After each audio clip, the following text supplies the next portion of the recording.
It's Tuesday, March 7th, and now that self-driving cars are progressing past the prototype stage, or the adding tech to a Prius stage, we're starting to see some interesting design ideas. One of the very first from-scratch robocars was Google's precious, but curiously unnamed, Podmobile, now sort of known as that Waymo car. Faraday Future, if it survives, gave us the Ferrari-esque named FF91, and now Volkswagen is in the game with this car, named Sedric with an S.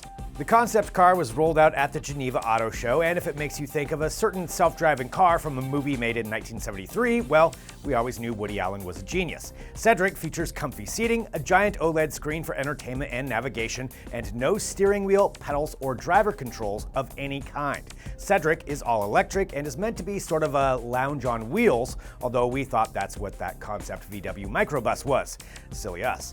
A small remote operates the car and it vibrates so those with impaired vision can also use it. This level 5 fully autonomous vehicle has Wi-Fi and every other possible connection convenience. Volkswagen describes Sedric as the grandfather of all their self-driving car ideas, meaning it will likely never see production. But some of the ideas could trickle down to models in the near future, or they could just build it and drive us into the future right now.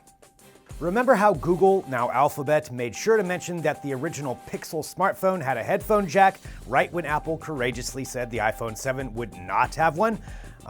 Well, the Pixel 2 is due out eventually, and according to 9to5 Google, internal development documents indicate it's going to be missing a certain legacy audio connection. My, how quickly things change. Why the reversal? 9to5 Google says that the Pixel 2 may be waterproof to some degree, and having a big hole in your phone isn't exactly a good way to seal things up.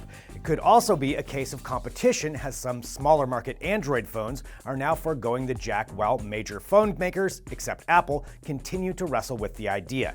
If the Pixel 2 and future phones from LG and Samsung go jackless, we won't be too surprised. Well, maybe a little surprised.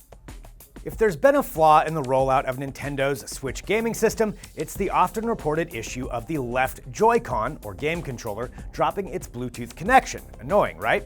Of course it is, but hackers/modders to the rescue. The folks running the Spawn Wave YouTube channel had had enough of the droppage and took apart the controller to see if they could remedy the situation. Looks like adding a bit of wire right here fixes the issue.